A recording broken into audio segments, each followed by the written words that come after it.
What up, Buckeye Nation? Welcome to the Buckeye Boys, where we talk college football with real fans. I'm Devin. Sorry, had some technical difficulties. My router upstairs decided to stop working literally as I get on live. So I just ran a 100-foot Ethernet cable all the way downstairs to my other router. So I'm a little bit thrown off right now. I'm going to be honest with you. Didn't mean to hit the go live button yet, but I looked up and saw that I was live already. So here we are. Funky's going to be joining us here very shortly. He's got some news to let y'all know. I think you're going to be excited about. We got some injury updates tonight. We got some game plan updates. Something different. Buckeyes going to be doing something a little different than they normally do in this game. So let's dive into it, man. Before we get started, you guys know what to do. Hit the like button, hit the subscribe button as well. Super chats are open. And congratulations, guys. We hit over 37K on Scoop. So I'll get with Funky after this show. We'll schedule a time for him to turn his camera off. I told you I would make that happen. I don't know what you're going to see when I turn his camera off. Maybe the Scream mask, maybe a Chucky doll. I don't know. But he's going to turn his camera off. He's yet to agree to that, but I can be convincing sometimes. But without further ado, the man himself, Funky. What's up, brother? What's up, Devin? Yeah, sorry for technical difficulties, but we're here. We're excited. The best week of the entire year, most times. At least the anticipation of it is definitely, yeah, makes Thanksgiving very interesting in my household, especially. You can feel the tension. I mean, literally. But it's funny. I feel a lot less nervous today than I have in days past, based off, confirmation and extra sourcing on some of the availability for the Buckeyes star players come Saturday. And don't let me forget, I woke up today feeling like a national championship dev. And guess what? That Yeah, won't change for at least another 2 months about. Another two yeah. months. But I do have some semi break not actually breaking news, so don't get too your high hopes up. But if the Buckeyes make the national championship, Nevada for the first time in his life will not be able to attend. So that's a Oh, storyline to look out for. Won't be able to attend because his daughter plays in the possible gold medal match versus Canada. hold up. Or Hold up. So what you're telling me is that Nevada is going to choose something over Buckeye football? I didn't know that was possible. there's Are you about saying one thing that could do it, and it's that this is it? his daughter with a chance to win the gold medal. It's big That's time. that's big. Or Yeah, man. Yeah. clearly we're projecting a little bit here, but Yeah. I got word of that today, and I was like, well, I'll send you photos. I'll send you photos. Me and Devin and B will send you photos, but and we'll be Yes. in Miami living it up. But yeah, he'll be in Canada. Yeah. Oh, I got my Airbnb already. I'm at the Natty game with the Buckeyes there. If for some, never mind, I'm not going to say it. But anyway, Funky, there's been a lot of reports, right? Well, let me say this. I'm stoked beyond measure. I don't know if you guys notice, I got a little bit more get up in my step than I normally do on these shows. Every day closer to this game, Funky, dude, I'm telling you, dude, I am so pumped for this year's game. There's been so much leading up to this, the sign stealing, and then Jordan Marshall coming out and saying the dirt stuff that he says. Oh, dude, I mean the angst inside of me, the excitement, I want to be on the field with this team. I want to be on the sidelines. I will do whatever to help this Buckeye team win this game. I don't think they're going to need my help whatsoever, man. From everything I am hearing, this team is locked and loaded, and this coaching staff is locked and loaded. And you might hear me say that every year, but there is a different aura this year than there was last year, at least from my end. When I have the conversations with the same people I was talking to last year, something feels a little bit different. It's a quiet confidence I can't quite put my finger on. I mean, I can look at the film and look at both these teams, and you might say, well, we had that same confidence last year.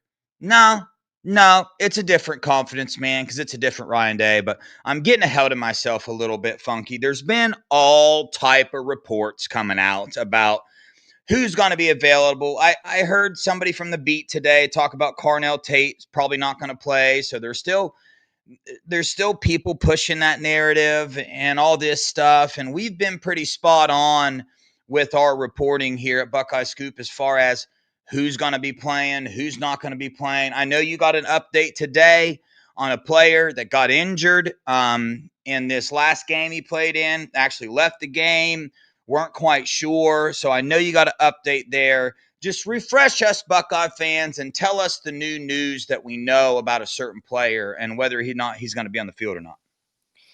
Yeah, for Lorenzo Styles, I mean, earlier this week, I was able to report that he seemed to be fine. They are fine, quotes. They had to like pop his shoulder back in place, but he had no sling and was seen doing his normal after game activities that you usually do after senior day, like spending time with your family, possible dinner, possible team dinner, and he was seen without any sort of discomfort or any slings or any cast or any of that. So I was told that. So I was expecting that meant, you know, he was okay. But then I start getting messages today on the scoop, and I'm like, oh gosh, well, what are people worrying about right now? Blah blah blah said that Lorenzo Styles has a broken collarbone. He's not playing. You said he wasn't having a sling, so well, is he playing or not? And I'm like, oh, broken collarbone? So I went back to my source, texted him. I said, hey, the word on the street, or some people are saying he has a broken collarbone. Is there any truth to that? And he said, no. And I was like, so he practiced and he went good. He's like, yes. So I was like, that means he's playing? No sound? I just Oh, texted. I seriously doubt everybody can hear us. I don't know if that okay. person can't hear us, but there are trolls that come in and they do that and they interrupt shows and throw Okay. shows off. Well, That's what I'll just keep I don't going know if then. this is the case or not, but yeah, keep Yeah. going. Uh, and I'll just rewind a little bit. So I said, how did practice go? And he said, good. So I said, he's playing? And he said, absolutely.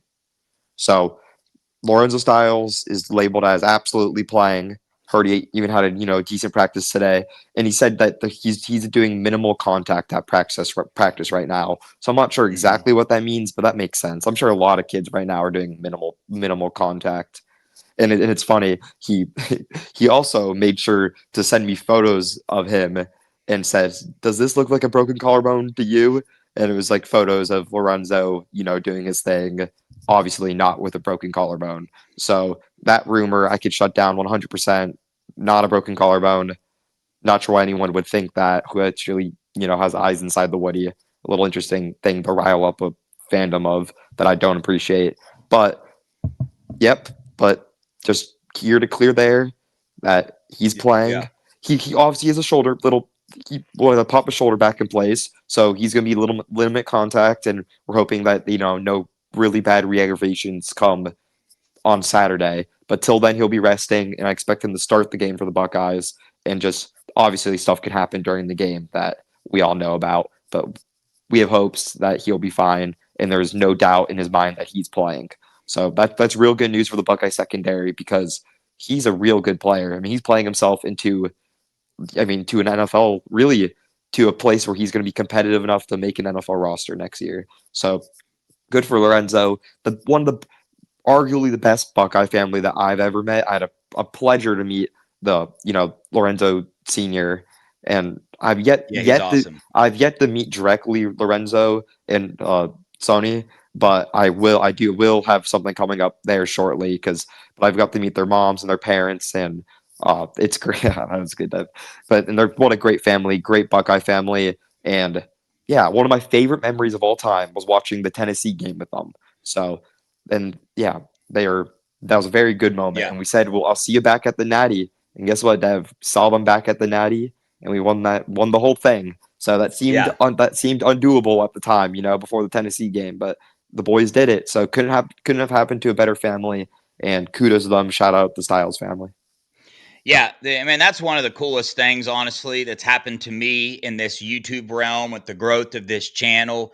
It's the opportunity to meet these Buckeye families, man. Last year, I went to all the playoffs and did live shows in the playoffs. I went to the parents' tailgate party, got to meet all the parents, talk to them, talk to the families, and it is so cool. We talk about the mentality of the team in terms of the coaches and the players, but we forget so much that the parents are really so involved in that same mentality, right? Because look, how many times have we heard about a controlling dad or a controlling mom that wants to be there, that wants to have their nose in everything, that wants to get involved, tear apart the culture of a team, ruin a kid's career. It happens all the time.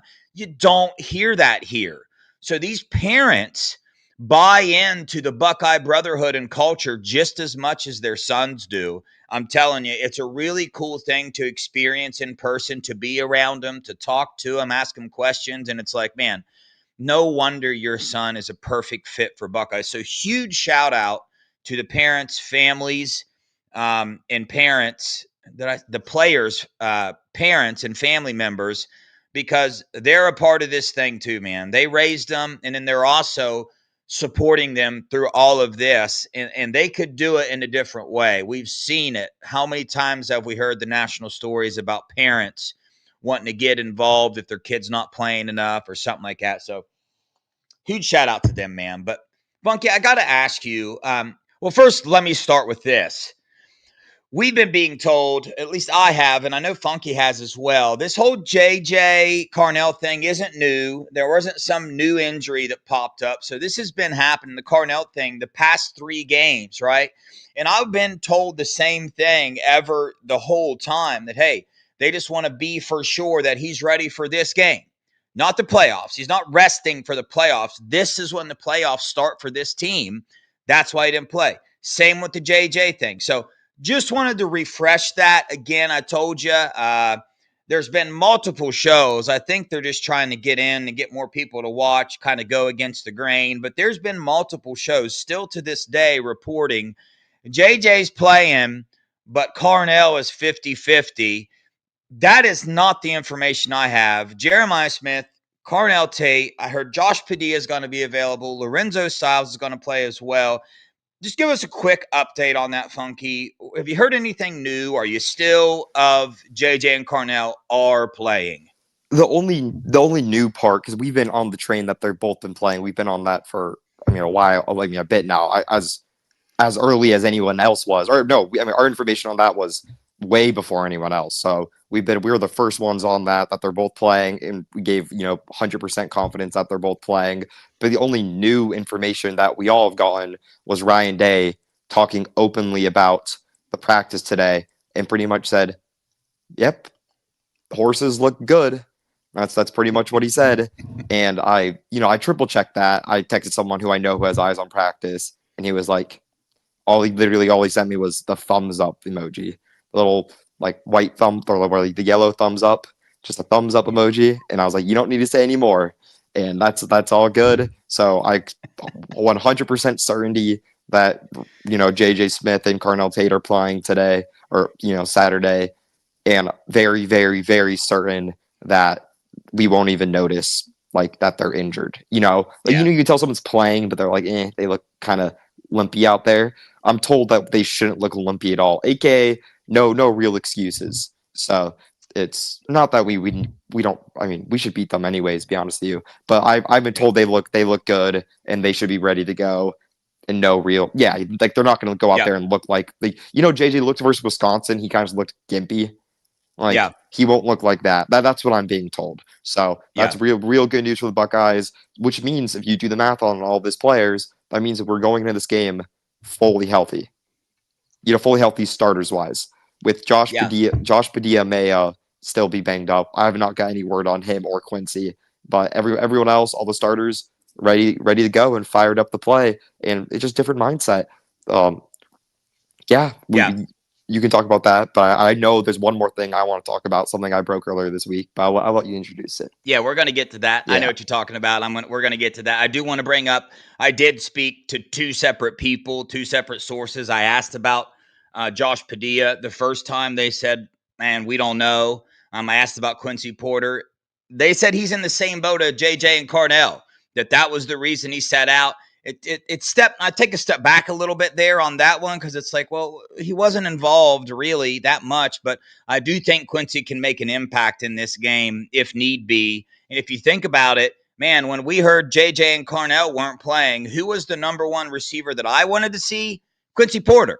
I was relaxed because I knew Quincy Porter was going to play, but they didn't need him, so they didn't play. That's what I got there. But the second conversation I had was, hey, Josh Padilla will be in. He wasn't on the non-available list this past game. They just rested him, man. But shout out Ryan Day for only running 60 plays per game, throwing in an extra bye week into this thing, and we're about to come into this game fully healthy. So for those of us that don't like watching that style of play, and we know, hey, we want to see these Buckeyes pick up the pace. We know they can do it. We want them to get that experience for when we need it. There's the other side of that where, hey, we're coming into this game fully healthy, and you can give some credit to this coaching staff for the way that they have utilized, right, the slow tempo on offense and averaging 61 plays per game this year, man. So this coaching staff's on fire, man. But Funky, this year, bro, to me anyway, there's a little bit more to this game. Okay. There's a lot more involved with it, with everything that's happened the past 3 and 4 years with this team, with the playoffs changing, with everything happened. There's a lot of energy in this. And you wonder, you say, hey, is Ryan Day different than he was last year? And we can point to a lot of different things, but if Ryan Day's different, does that mean Ryan Day is going to do something different? Well, he gets up in front of a mic and says, "Hey, fun is kicking A." Right? Tamara put that in the chat here. He said that in his thing, so you're like, "Oh yeah, man, it looks like Ryan Day's different." But the team is actually doing something different this year than they normally do. It's not an on-field thing, but it is something different, and it really is nice to see that. Hey, Ryan Day seems like he's kicking back a little bit, and some people might think that what you're about to bring up isn't a big deal. To me, I look at it as something positive. This is Ryan Day kicking his feet up, man, saying, "Yo, I'm the national champ. I'm going to do what I want. This is what we're about to do." Tell us the update with the team, man, and what they're going to do this year for the Scum game. Yeah, no, it's funny. I was talking to, I mean, actually, yeah, very, very good source within the team. The guy who witnesses practices, big time involvement within the team, the recruiting, honestly, all the above. He's great guy, probably my best source, and just, I mean, genuinely good dude as well. And he randomly texted me. He was like, and the Buckeyes aren't taking a bus, they're flying. He was like, thank God they're flying finally. And he also gave me a little bit of a Ryan Day quote on top of that I'll leave to the board. But let's just say it was pretty much like Ryan Day said, we ain't changing our schedule for those cuss word. So we could have. You didn't even tell me what the cuss word was. He just literally just put a bunch of hash marks and stars. So I was like, wow, this is definitely different. If I didn't even realize the importance of that, so maybe call out my age or maybe call out my casualty. But I didn't even realize we bust to the game. I didn't even know that was a thing, Devin. I wasn't sure of the importance of that until I think I sent a message to you where you be in Nevada, like in our Yeah. chat, and I was like, yeah, and we're like not busing, we're taking flights, and Nevada was like, really? I'm like, that's what I'm being told, and I told him who I'm being told by, and he was like, wow, that's a big change. So I put that on the board, and people are like, wow, like that's very different, very like new, and that was a little surprising, just because I didn't real like it's funny, I didn't even realize that was that big of a deal. But hey, Ryan Day is taking this game seriously, so Yeah. very, very, yeah, which is nice. So he's taking this very seriously, or not even just seriously, he's taking like every other game.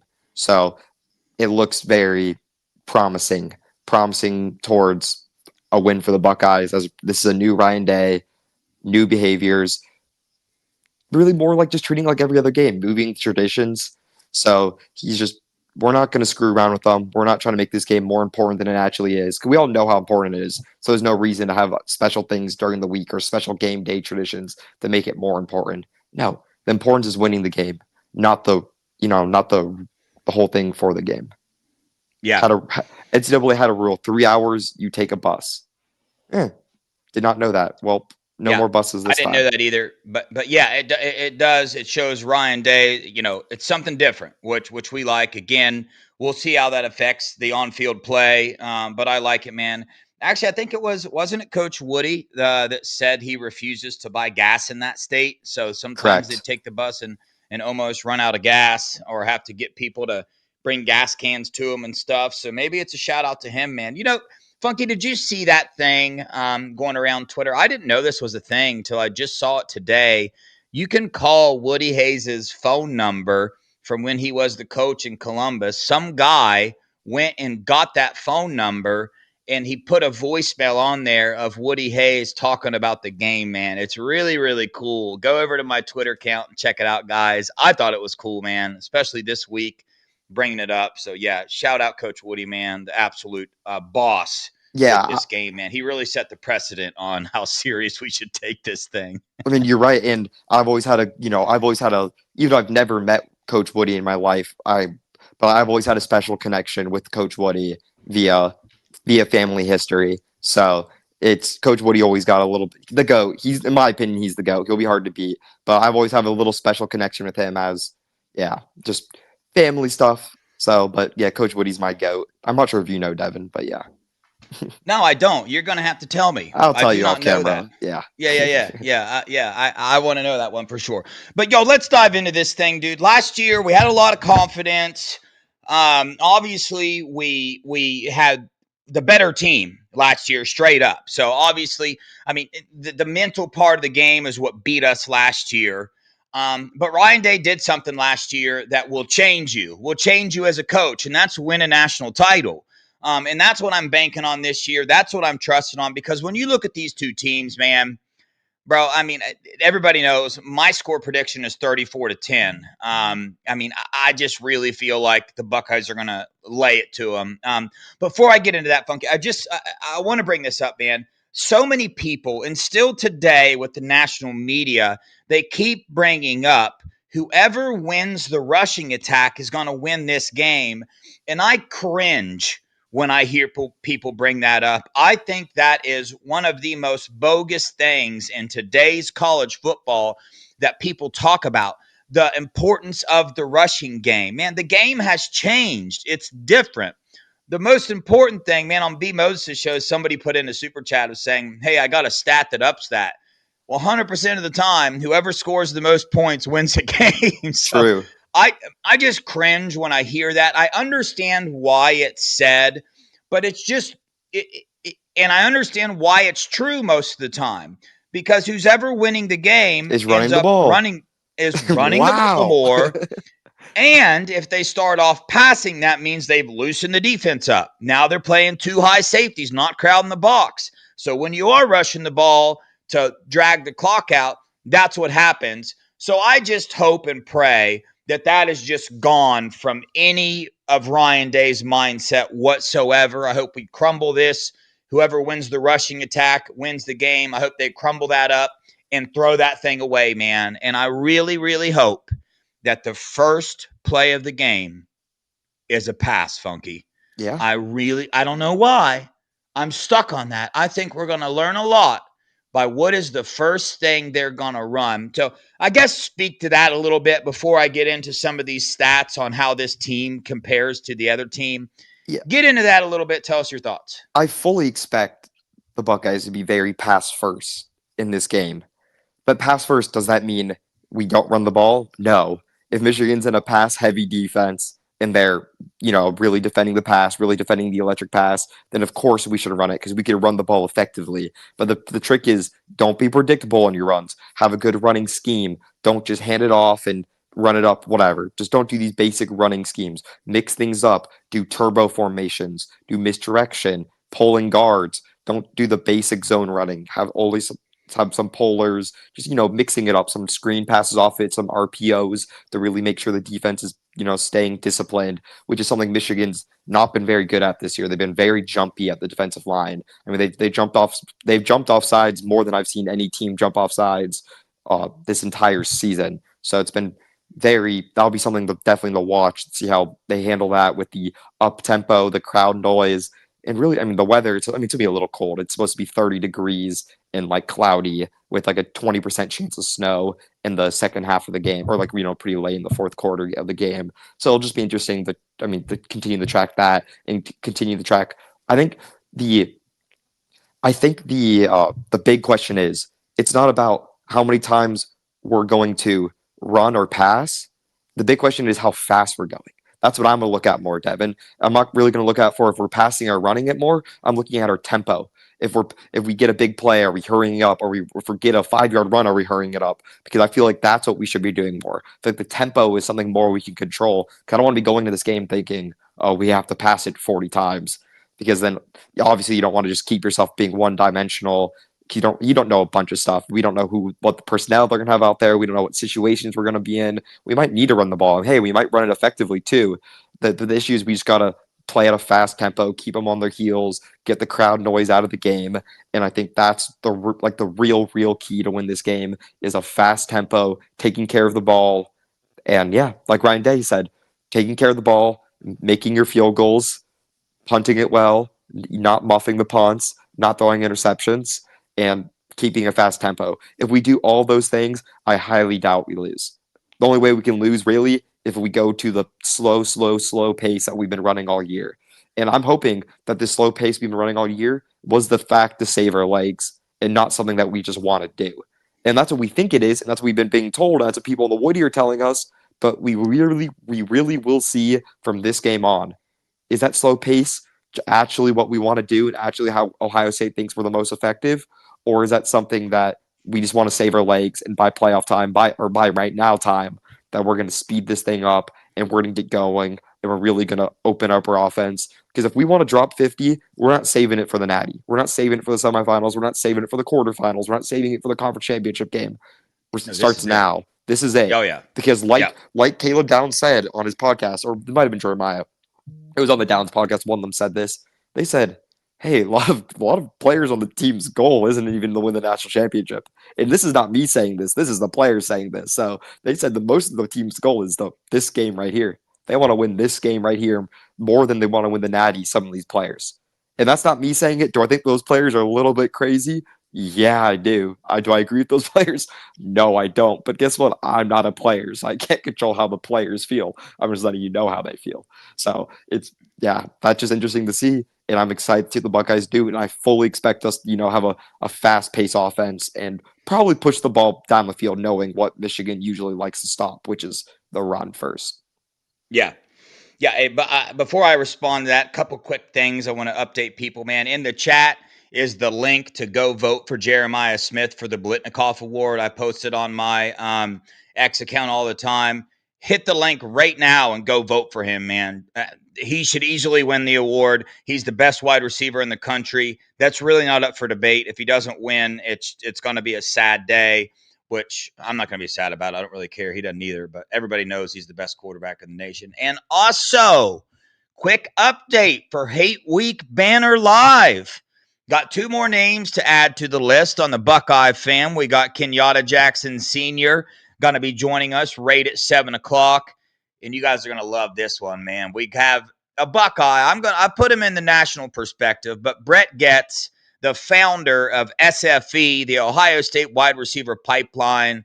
He's going to be on the show 9 p.m. He's going to talk about the rivalry game, what he expects to see. So, guys, get ready, man. This Friday show, I'm stoked about it. You see the list. I'll update that list to get it put up on X.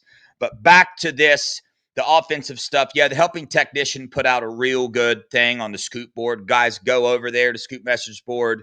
Sign up for that thing. If you're a huge Buckeye fan like me, it's awesome.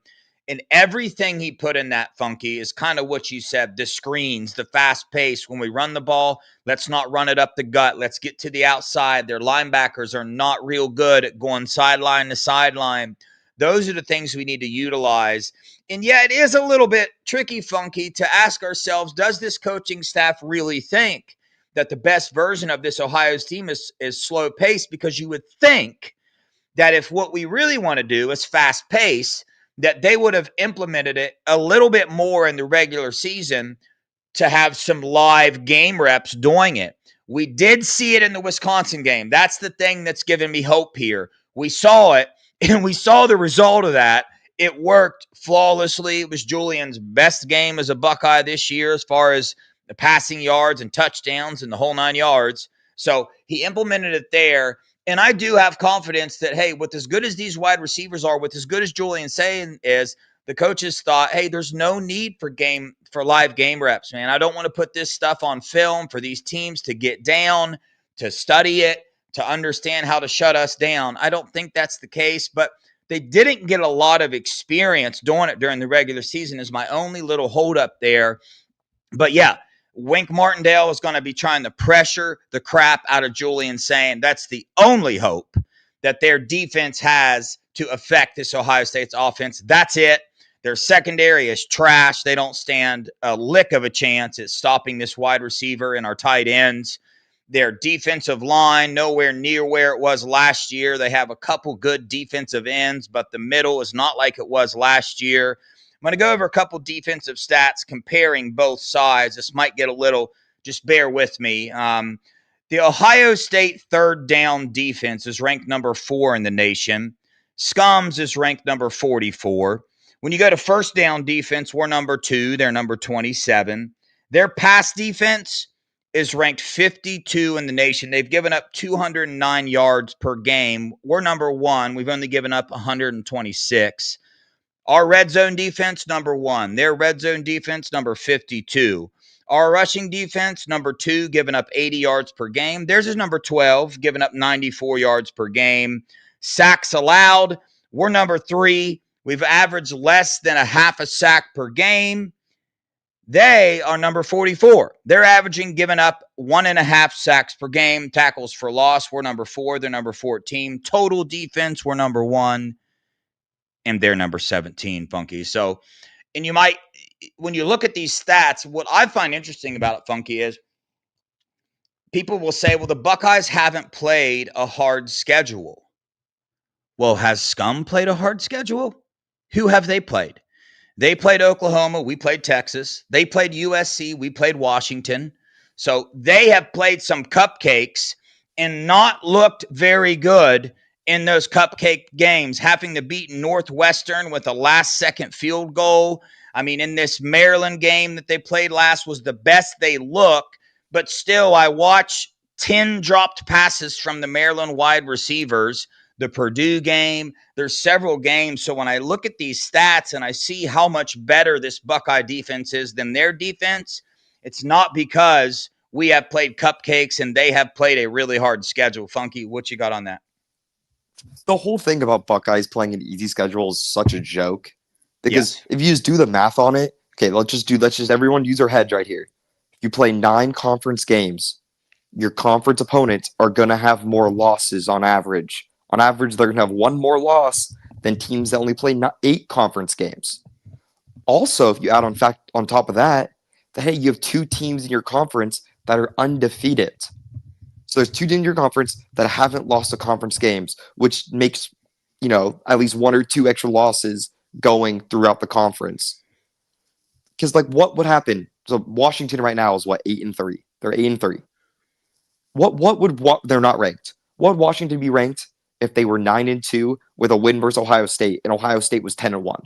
Ohio State would still be in the playoffs, very much still a top 7 seed, probably around where Oregon is, 5, 6, or 7. I don't want to say that other word. But then if you look at Washington, what would they be? They'd be, probably Michigan would be a little higher because I'd look a little better win on their part, and Washington would be right behind Michigan. So you probably, 14th win. So the only reason why that Washington win isn't considered good is because we beat them. Does that make any sense? No. So it's like, imagine if Georgia went undefeated, so they gave Alabama another loss. Is that does Bama all of a sudden a bad team because they gave up another 4 points to Georgia, and instead of having 2 losses, they have 3 losses? No, it's just not how things work. So the fact that the SEC has a bunch of teams that are 10-2 really helps out with their rankings because that means they're really evenly distributing the losses more, which makes more ranked opponents, which makes it, obviously easier to rank them high if a lot of teams have 2 losses because like, oh, they're all good. Or maybe they're all just kind of average, kind of mid. It just that's how kind of it's worked itself out. And it's like so like those lost wins things always didn't make any sense because preseason we all looked at Ohio State's schedule and we're like, wow, they have a really tough schedule, really Yeah. tough schedule. I mean, at Washington, at Illinois, at Michigan, versus Penn State, versus Texas. I mean, those are 5 right there, 5 very losable games. Looking at it preseason, 5 games that if you would have told me we would have been 11-0 right now, I would have said, I don't think so. I'd be happy if we had, we're 9-2 right now, going into Michigan 9-2. I was like, I maybe would have taken that preseason. I can't even lie to you, Devin. If that button was on the the deal or no deal button, I might have pressed deal, and clearly I would have been wrong. But uh, I just think it's very interesting looking at schedules stuff. And Scum has played, I mean, as easy as a schedule as you could possibly get. I mean, they played a lot of their harder games at home. Then they play at Oklahoma, who they got smacked by. Then at USC, who's mid in my opinion. I don't think USC is very good, but I think the fact that they go at USC makes that a little bit of a rough game. I think USC is going to be much, much better next year, which just, of course, is when we have to go into the Coliseum, which I'm excited about because I'll be there. But it just stuff like that. And who has Michigan played? Like, who have they beaten? Their best wins at home versus Washington. Is that their best win? We're 7-7 going into the fourth quarter with Washington had the ball. It's like at Michigan State their best win. Like I'm being real. Are those their best Yeah. wins? And it's just like they haven't played anybody. They're lucky Maryland was the most poorly coached football team on planet Earth, or else that game could have got out of hand quickly with a touchdown, then a pick six, then they kicked an onside kick and didn't get it. So a lot of things didn't go Maryland's way early on that game, or else that could have been a way tougher game than it was because Maryland's just poorly coached. That coach needs to go badly. Just undisciplined, bad football. You won't be able to upset many teams playing like that. So I'm excited to see what the Buckeyes do this weekend because as much crap they want to talk about our schedule, the only reason why their schedule is ranked harder than us is because we haven't lost the game yet. And when you go undefeated, guess what? Your strength of schedule is not going to be that hard because every other team you play has an extra loss. If you lose some games, all of a sudden your schedule looks a little bit harder because you give Yeah. those wins What elsewhere. if Scum beat USC? Would that be what? How would people be looking at USC right now? They You be know, they're so trash. They're trash. They'd be unranked. Yeah. No, seriously, that's no, that's what it would be. Yeah. it, you literally see it right there. I mean, if you don't understand that as a college football fan, I don't really know what else to tell you. But yeah, defensively, man, this Buckeyes defense, I don't see what they have on offense to exploit this Buckeyes defense. I mean, the Buckeyes just need to play how they've been playing with Matt Patricia. I mean, Bryce Underwood, freshman quarterback, going up against a 3-time Super Bowl winning NFL defensive coordinator who has the number one defense in the country. Bryce Underwood has gotten better throughout the year. People keep talking about how he can kill teams with his legs. I've watched a couple games. I don't know that I agree with the he can kill teams with his legs. I haven't really seen that so much. I've seen him run up some gaping holes. I haven't seen him make a bunch of people miss. But I'm not trying to negate Bryce Underwood as a good quarterback. But let me introduce you to Arvell Reese and Caleb Downs. You're done, bud. The legs aren't going to do nothing. And your big time rocket throws across the middle that sail and the Maryland safety hits him right in the face mask and he drops it. That ain't happening with these Buckeyes. In this run defense up the middle, Edric Houston, Taiwan Malone, K-Mac, Will Smith Jr., they have been playing lights out. Caden Curry, Kenyatta Jackson, they have been playing lights out. So this rushing attack thing that they do where they keep pounding you, pounding you, pounding you, so in the third or fourth quarter they can break a long run, I don't see that happening. Even if they do, it's going to be too late because these Buckeyes are going to be coming out fast. And them defensively, they don't have the horses in the middle, man. They just don't. And Ryan Day learned a very hard lesson last year. That lesson is going to change his offensive game plan this game. You have the number one and number two wide receiver in the nation with a freshman running back in Bo Jackson and Isaiah West, James People all coming on. This offensive line coming together as well. People want to judge the offensive line based off the last 3 games. Well, when you don't have Carnell and Jeremiah, it changes how the defense plays schematically. So it's going to be way different, man. They're not going to be loading the box in this game. If they do, it's over with for them. So that's the defensive side of the ball. When you look at, okay, these offenses, how should the Buckeyes attack this Michigan defense offensively? Well, I think we had a team already do that for us. USC put up 265 passing yards, 224 rushing yards. And what does USC have that's pretty similar to the Buckeyes? Pretty good wide receivers and a decent quarterback. And what happened? They ended up rushing for 224 yards against this defense. So offensively, man, our third down offense is number 2 in the nation. We convert third downs 56% of the time. Theirs is number 17 at 48%. Our completion percentage is number 1. Theirs is number 78. They're at 61% completion percentage. Our first down offense, number 20, theirs is 59. Our pass offense is number 26, 270 yards per game. Theirs is number 99 at 196 yards per game. Our red zone offense is 31. Their red zone offense is ranked 107th in the nation. Not very good. This is where they have us. Rushing offense, we average 170 yards per game. They average 223 yards per game. And total offense, we're number 25. They're number 38. We average 440 yards per game. They average 420. Guys, when you look at the offensive stats, ask yourself as an Ohio State fan, has Ryan Day been operating like Cignetti operates at Indiana, trying to blow teams out, going really fast, trying to score a bunch of points? No, he's done the exact opposite. So our offensive stats right here, still all better than Scum's. We're playing 61 plays per game. Okay. I mean, in the Washington game, we got 3 possessions in the first half. So it's a little bit different. And offensively, we know their attack. I mean, it's not any different. Watch out for the tight end leaks on short downs. That's what they go after. That's what they do. And the rushing attack, man, they're just going to keep rushing, rushing, rushing, rushing. That's what they do. That's what they're built. They got Andrew Marsh, who is a very good wide receiver. I will give him that. Their other one, the big Indiana transfer, has been awful inconsistent this year. We have the best secondary in the nation, man. A red shirt freshman quarterback going up against this secondary, going up against Caleb Downs alone and Arvell Reese and Sonny Styles. I mean, listen, some people might say, hey, throw this stuff all out the window because it's a rivalry game. No, that's not how that works. You don't throw it all out the window. It doesn't all go out the window. They still match up on the field. Their corner still has to cover Jeremiah Smith. Not every play is, oh my gosh, is Jeremiah Smith emotionally not ready for their corner? No, you don't throw it all out the window. But I do understand why some people would have some reservations with this conversation, hence last year. But last year should also start giving you a little bit of reassurance because we learned an awful hard lesson. Is Ryan Day really going to go out and do the same thing again? Absolutely not. It's not going to happen. Funky, what you got?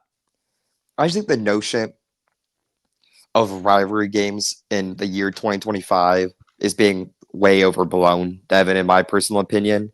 It's like, what's more important to these players? Or sorry, I've already answered that question for myself, but when are you saying you're going to play harder in a rivalry game than you are the national championship game? No. Are you going to play harder versus Michigan than you are versus Texas? No. Are you going to play harder versus Michigan than you did at Washington? At Illinois? Oh, no. Versus Penn State? No. So, like, the fact that you got to play the game any different is just kind of a foreign topic. And the game used to just have absurd amount of weight because it used to feel like the national title or sometimes even bigger than national title because you had to win this game to make it to the national title. So sometimes I feel like players got way in over their head, but now every player in this team has either never lost to Michigan or has lost to Michigan and won a national title. So there's that. So when you're going to this game, they want to win badly. But as Caleb Downs said, we're not going to play any harder. We're not playing any differently. That's actually what we try to avoid. We got to try to avoid this rivalry antics. We got to play our game. And that's what Ryan Day is preaching them. Just play your game. Screw them. They're not a good football team. I don't need any result on the field to tell me that Michigan's not a good football team. And we're a step above as a football team, as a college football program, the whole thing. We're a step above. We don't need any results on the field to show us that. You can look at the stats last 25 years, since really since Jim Tressel, which is at this point, yeah, I mean, almost 30 years ago. So I think that's a pretty solid time frame to use. We're a clear step above program. We've got to act like it. We got to stop playing down to their level. We got to go out here and play our game of offense, our game plan and defense. And guess what? If weird stuff happens and we lose, but we gave it our best effort, like our best shot, and we played our game, we pitched our fastball, as Nevada likes to say, then so be it. So be it. Because weird stuff happens, but I tend to believe that weird stuff doesn't constantly happen. The odds don't always go in the favor of weird stuff. I was watching the Josh Pate show today. Good show. Recommend it for sure. Smart guy. Uh, he they FanDuel told him you would have bet $100 on the closing lines on every single Ohio State Michigan game. And you bet it on Michigan starting during their winning streak. You'd have $25,000 right now. And he said, and if you put all 25K on Michigan to win this week, you'd have $85,000. So I'm no Vegas man. I'm no better. None of that stuff. But I know something. If Vegas is really giving you an opportunity, to bet $100 and win $80,000, those odds aren't good. Those are not good odds. So we could not believe the odds. We could continue to have outliers. That could very well happen. But I know, trust me, from watching other people that hot streaks end. And what happened in the past doesn't affect what happens in the future. What's that odds? Whatever. I don't know. That's some econ term that I learned in senior year. But whatever, your odds don't actually change. Like the fact that you flipped whatever, this is a new game with new odds, and we're the way better team, and the odds are in our favor. So if you want to test the odds again, then be my guest. But I'm not. What is it? Well, I think they're plus 320. Michigan's plus 320 and Yeah. plus 10 on the money line, Well, which I is was a going to say, gigantic may spread. the odds be ever in your favor. No, Is that what the seriously. saying is? Like exactly, like you could flip a coin 10 times, and just because you flipped it 9 times in a row and it landed on heads doesn't mean the odds change at all that it's going to be heads or tails the next time. Correct. So Yeah. but this time we have to flip it 4 times and just pray that it hits our thing Hey, once. Funky, So this is a college football YouTube show, man. You're trying yeah, to teach people economics right now, and it's we just lost 100 my viewers bad. in You're 20 seconds. totally right. You're totally right. I'm just messing with you, bro. I'll keep my econ one. I'll keep my pre-econ major degree to Yeah. myself. my Yeah. whatever. Yeah, I'm not even a degree yet. Dang. All you got to do is just keep stacking them dollar bills. That's what I know about economy, man. Just keep stacking them. Keep stacking them. But yeah, man. Hey, I'm super stoked. Like I said, a lot of confidence going into this thing. Let me give you guys, Funky. Do you have any intel on who's going to be the officiating crew for this game? Is it I've not looked into it ACC at or? all. No, it's gonna be Big Ten. It'll be Big Ten refs for Oh yeah, sure. yeah, yeah. I don't know. Yeah, I yeah. said that. Yeah, yeah, yeah. Big Ten reps. Yeah, I'd be curious there. Well, let me give you guys some little insight here. Okay, they are going to play dirty. Okay, they are going to do dirty things. They've untied our players' shoes. They take dirty, cheap shots. That's what's happening. That's who they are. That's the scum man way. They always say, I'm not going to say it, but they say scum man, but put their word in front of it. That's their way. That's what they do. They are going to hold the crap out of our defensive line. It's going to happen. There's going to be crazy calls in this game. We are the Buckeyes. It's going to happen. But Ryan Day preached it last year. It's leave no doubt. And I have a lot of confidence that no doubt will be left in this game. I love that it's in their potty house of a stadium. I love that this year. I think these players are ready. I think Ryan Day learned a lesson last year. And I think with Julian saying at the helm this year, cool, calm, collected Julian saying, man, I don't see this stuff getting to him. You know what I'm saying? Like that's the other thing about this is there's so much pressure created in this game. I think a little bit more than normal this year, especially at least for me. That's my feelings anyway. But look how Julian has always operated. I mean, he came out and beat Texas, his first start ever, didn't turn the ball over, and got the job done. I don't see him getting all up in his head or anything over this game. And I just love the vibe right now. JJ and Carnell playing, the whole team coming together, man. I am beyond ecstatic for this game, Funky. Kind of a You weird got any thing that people are final? talking about. Yeah, I want one more thing to talk about. What's Mm-hmm. Michigan's fans' obsession with the weather, and then also talking about how the weather, like, and then, but they're not just talking about the weather, but they're talking about like the weather, like the jab towards Ohio State fans. Like, you know what we did last year? We won Yeah. one of the coldest games ever recorded in the shoe. Whooped the crap out of Tennessee. Whooped the absolute living crap out of them in the freezing cold temperatures. Some of the coldest I've ever been. And I don't get cold usually, Dev. I'm not like a type of kid who like. I mean, you can ask whatever whoever's been around me. It's just like I wear Yeah. shorts all the time. I don't even own like pairs. I didn't own a pair of pants till like college for I'm God's trying to sakes. remember what you were wearing outside the Natty game when I saw you there. I can't remember It though was because it was probably his cold, shorts. bud. It was probably, It was Devin, I could probably cold. tell you what it was. It was probably his shorts and a jacket. It was probably his shorts and my number 2 Ohio State shirt that I always wear. But honestly, my dad Yeah. probably made me put on a jacket. He's probably like, whatever, put on a jacket, blah, blah, blah. You know you're getting cold. And I did it probably Yeah. make him happy, maybe. But you rarely you see me without shorts and my number 2. Uh, who's number 2? I'm not sure who that was. I got it a while ago. I was like really young. But Well, we know besides who the it is point, now. yeah, I know who it is now, but I forget who it was back then. But it was someone. That's bad of me not to know. Was it Braxton Miller? No, it wasn't. It was someone. But what? Besides the point, this obsession with the weather is just like pretty ridiculous. I'm just like, who cares? Like Ohio State could win in whatever weather. Like I feel like the snow could play in our favor, the rain could play in our favor. We have a better team, better offensive line.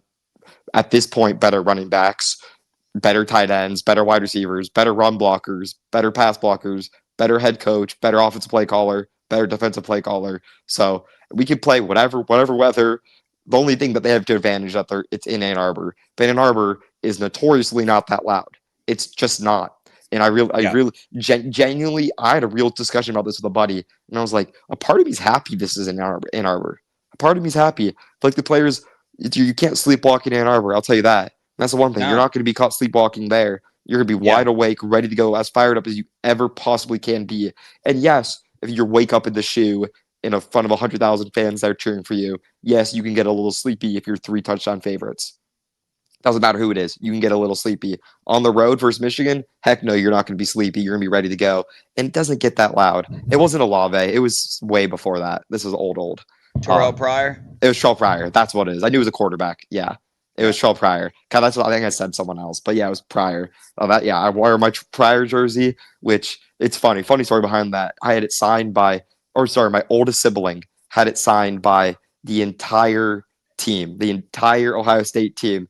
And you know what Oh I did? dang, I I took a Sharpie bro. and I signed it with my own name like a million times when I was little, thinking it was like creating more value. Yeah. Oh my So God, now there's no Funky. more signatures on it. That's a sensitive, sensitive topic with my older siblings. But I was little, and my second older. I'm a big family. My old second older brother did the same thing. We did it together, but he did it with a helmet, like a helmet signed by an entire team. So as you can Oh tell, my pops, goodness, pops, dude. mom, not happy, not happy. No But way, bro. as you could tell, the Ohio State gear is not limited at our household though, so they got over it. No. They're Yeah, fine. yeah. I bet they did, man. Bro, I just get, I mean, to me, this weather thing, it's obvious to me why they keep trying to shove it in our face because they know they're screwed.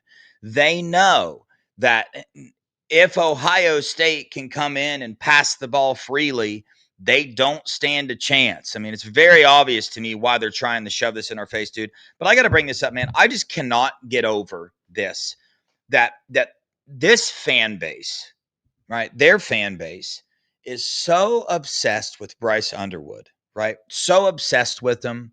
All preseason talking about him, and then about midway through the season, you saw about half of them start trashing him, and then you start Then you saw some of them start trashing the coaching staff for not utilizing them, not turning them loose. And they're like, man, Bryce ain't it. Like, I've literally seen and saw that happen. And yes, I know Ohio State fans do the same thing sometimes. But my point is that this is the same dude that on essentially national television absolutely clowned your school when it came to quarterback development. I mean, clowned it. I have played the clip on here so many times, and I just wonder, Funky, I want you to be honest with me. If there was a clip of Julian saying, somebody asked him, hey, tell me, why did you choose LSU over Ohio State? And he says, well, the quarterback development. When you look at LSU, they got yada, yada, yada, yada. When you look at Ohio State, and then everybody on set starts laughing, and he says, exactly. How would you feel about Julian saying right now? Maybe your answer is I could care less. He's balling out. He's winning the game. But I don't know, man. Tell me how you would feel. I would. I'm personally like one player doesn't make the program, so unironically, I wouldn't support him. I wouldn't want him on our team. I don't like players like that. Like, but that's why I enjoy. But I'm totally good with players that chose other places over us. Go ask Julian. Hey, why did you choose Bama over Ohio State? Yeah, Nick Saban. Fair enough. You know what? Maybe I would too. Caleb Yeah. Downs. Why did you choose Nick Saban, defensive back development at Bama is unmatched with him. He's one of the best defensive minds of the game. Fair enough. Totally good. But when it's a true insult towards the program, then just no, that's disrespectful. One player is not bigger than the program. So I wouldn't let that stuff slide. And that's what I was talking about the Carnell Tate stuff. That's fully untrue. Fully untrue. But if he really wanted to step away from the team, which is fully untrue, total BS, you know what Ryan Day would have done? Probably let him go. Let him go. Go work out in the woody, but not really be seen around the team as much. Just get ready for the Yeah. NFL draft. That's what he would do because he doesn't want that stuff around the program because one player isn't bigger than the program. So I would never want a player like that around the program. So I'm thankful that we have such a good group of guys that are be ready to play on Saturday. Yeah. And I mean, it just it it makes perfect sense, right? That's who they are. That's who those fans are, man. That they talk all this crap, say all these things, and they root for a quarterback that absolutely trashed you, that is in your home state, that you had to go out and pay record breaking numbers to get into your program. And you're gonna like, the whole situation is just absolutely hilarious to me, and it's just so funny every time they try to like insult us about anything and say their little things. Yes, I know they beat us on the field. That stuff doesn't get to me anymore. All I do is just have flashbacks of Bryce absolutely clowning scum. Like when I see him on the field celebrating with his teammates and stuff and the coaches, I'm like, dang, man, how did these guys do that? This dude was clowning y'all to death, and you had to go out and pay him $13 million just to come here.